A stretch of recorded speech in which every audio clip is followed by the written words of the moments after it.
Hey guys, Troy here, back with another video today. Today we have another buy, sell, hold video. You guys seem to really enjoy it, so I'm gonna try to do it once a week. If you guys want your questions answered, whether it be deciding between two cards, to buy, to sell, to hold, obviously, please comment it down below on this video. I try my best to respond on other ones and with DMs and everything, but I would really appreciate it if you commented on this video, just because it's nice to have them organized, and then that's the best way that I can hopefully get to as many as I can. But all right, with that being said, let's just get into it. So I combined the first 4 questions actually, because I think the answer is pretty similar. So question number 1, Darius Garland, Pink Optic Raw. Second question, what do I think about Gary Trent Jr.? Question number 3, asking about McCall Bridges.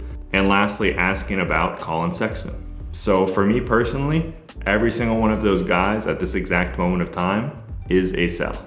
And it's for a couple reasons. The first is NBA Hoops is officially out. LaMelo Hoops, his Hoops rookie card, is going for over $200 right now in raw condition on eBay. Will it hold at that price? Almost certainly not. I hope not. But it just shows how much excitement there is, and people are pouring their money into this new rookie class because, like I've always said, it's what's shiniest and newest. It's only natural we go after that stuff. And you can already see the effect on the rookie classes from the past 2 draft class. Like, let's take someone who he asked about, Darius Garland, and put up his Prizm PSA 10 graph. It got up to a peak, and now it's on a sharp decline. And I think this is far from over. It's just the beginning. I see this card going down and down and down. And it's not because Darius Garland has been playing bad. Let me be the first to admit, I did not see this good of a season coming for him. He's playing really well. Over his past 4 games, he's averaging right below 20 points per game. That's impressive for a guy in his second year. But the problem, and why I think they're going down right now with Garland, Sexton, Gary Trent Jr., Bridges, is because what are they gonna do the rest of the season to cause their prices to go up? One of my main pieces of advice is I say always have a plan with your cards. For instance, with Giannis or Kawhi, those are easy ones, right? You're buying them because your plan is to sell them during the playoffs. Either you think they have a chance to win a championship, or you're just gonna sell on the playoff hype. Or you can make a potential play. If you had invested in Garland before the season, good job. He is outperforming expectations. And if you had sold a month or 2 ago, your plan was, I think Garland is undervalued based on how he's gonna play, so I buy him and I'll sell when he plays better. So for all those people, with the exception of Bridges, who could make it to the playoffs, but I'm not so sold on that one, you're either betting on them having playoff success or them outperforming what people think of them right now. Is that possible? Yes. But for me, I don't see it coming. Sexton, Garland at 20 points per game, Gary Trent Jr. playing pretty well, but once again, the curve is going against them. They're becoming less and less shiny as the days go on, and I just do not see anything happening in these next couple months for them in the NBA that's gonna cause their prices to go up. So for me, they have to all be a sell right now. Also, last quick note on that one, actually, the guy mentioned buying raw. If you have the capital, please try to, even a PSA 9 I think is worth a little bit extra to pay. With how long PSA is taking right now, with eBay returns, all this stuff, I'm more and more bullish on just having these graded cards ready than trying to play the raw game. Maybe if you have a big kind of like setup of graded stuff ready to go and you want to do a little bit of raw on the side while you're selling your other stuff, sure. But if you're getting into this with, let's say, $500, $250, for me, I think you'd be better served buying 3 or 4 graded cards than trying to play around with a bunch of raw ones. Next one from NGHU, great video. I've been watching stock for a while, just started collecting cards, looking at some of the rookie cards from Pulisic, Joao Felix, Kai Havertz. Has the boat sailed already at the current prices, or still worth my while to get into them? So my answer to that one is no, I do not think the ship has sailed. We'll take a look real quick at Joao Felix, Topps Chrome, PSA 10, because he mentioned it. It's gone up from around August. It has doubled. You could have got it as low as about $250, but it's held steady at around the $500 mark. The Topps Chrome Refractor, I think, as he mentioned, would be a good buy. You can find a deal on Joao Felix Topps Chrome is what I'm trying to say, and I do not think these have exploded at all. they have a lot of room to run. Just looking at that, I mentioned it before the NBA season. When you see that kind of plateau, most of the time it's kind of poised for a breakout. It's obviously possible that it can go down, but I think now would actually not be a bad time to buy any of those guys at all. Taking it back to the last question, what's my plan for this? I think the soccer card market is undervalued right now.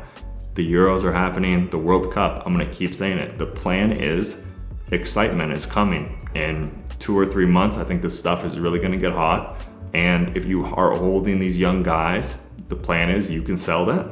And even better than that, if you really wanna 3,000 IQ this, let's just say you buy 2 Topps Chrome João Felixes. Let's say the refractor, because you said that. I think they're around $1,000 each right now.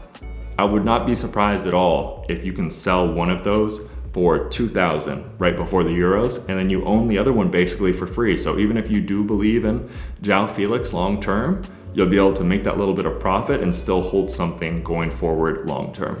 Next question from Retro13. If you have a Luka PSA 10 already, is that a hold or sell because its prices are dropping like crazy? For me, it depends a lot on the type of card.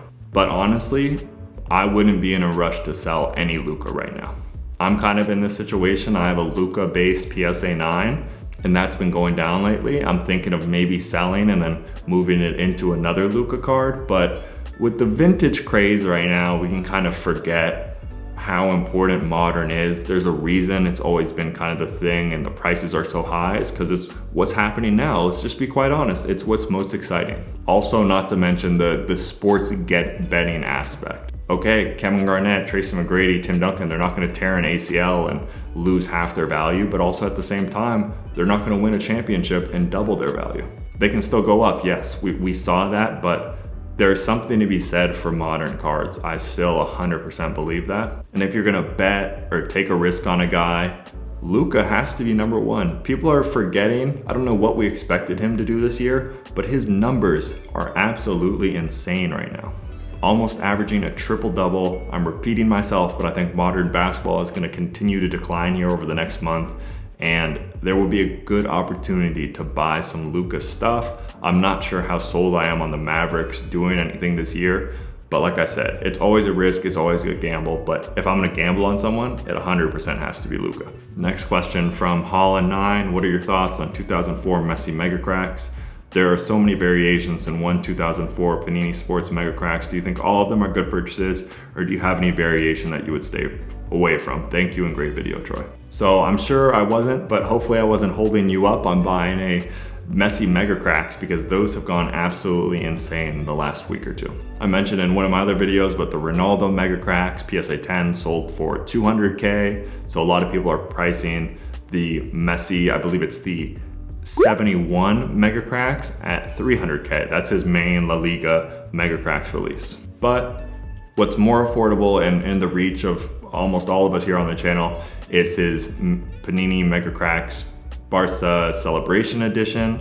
These are also his true rookies, but a lot less rare than his main one, but still affordable and iconic and cards that have a lot of significance. Not to mention the fact that, I say less rare, but the pop count on those, all the individual cards in total for each one is like 250 or less. Will that go up a little bit over time? Yes, but I mean, even comparing to an MJ Fleer, that's low. So if you have an unlimited budget, definitely go after the main Messi rookie, but you cannot go wrong with the other ones either. It's messy, it's low pop, it's significant. Soccer card market is not at all where I think it's gonna get to. You can't go wrong with any of those, in my opinion. Next question from R. Mateo. To collect 2014 or 2018 World Cup Prizm, which do you think has more value now or in the long run? For me, it all depends on the player. Regardless of what you think about Prizm, he's asking about Prizm right now, I would always go with their first Prizm card. So if it's Messi, Neymar, Ronaldo, 2014 Prizm, because this is the first time they appeared in the set. But there's a couple guys like De Bruyne or Lewandowski or Sterling or Kane who first appeared in 2016, or some other guys 2018 Prizm. So that's what I would go for. It's hard for me to say overall like only 2014 Prizm or only 2018 Prizm. It just depends which guys you want to invest in. But when you decide on those, I highly suggest you invest in their first Prizm. So whether it's 2014, 2016, or 2018, the first time they appeared in the set, that's what I would go with. Last question from Outdoor Sensei, invest in Weston McKennie. What do you think? So I've come around a lot on Weston McKennie. He's been playing really well. I think he is a top class, top flight player, and he's gonna be one of the most important players for the US men's national team. He's not an attacker, he's not flashy, he's not gonna score a ton of goals, but if you wanna invest in the US men's national team stock, I think Weston McKennie is as stable and as safe of a bet as anyone. I don't think the huge, ginormous upside is there, but I love his optic rated rookie. Great set. It'll be easier for the American investors to understand when they come in. So I don't think you can go wrong picking up any Weston McKennie cards. For me, obviously gonna be a buy. But all right guys, that's it for the video. Thank you so much for watching. Make sure to like and subscribe, submit your questions for the next video, and we're gonna keep them coming. Thanks again.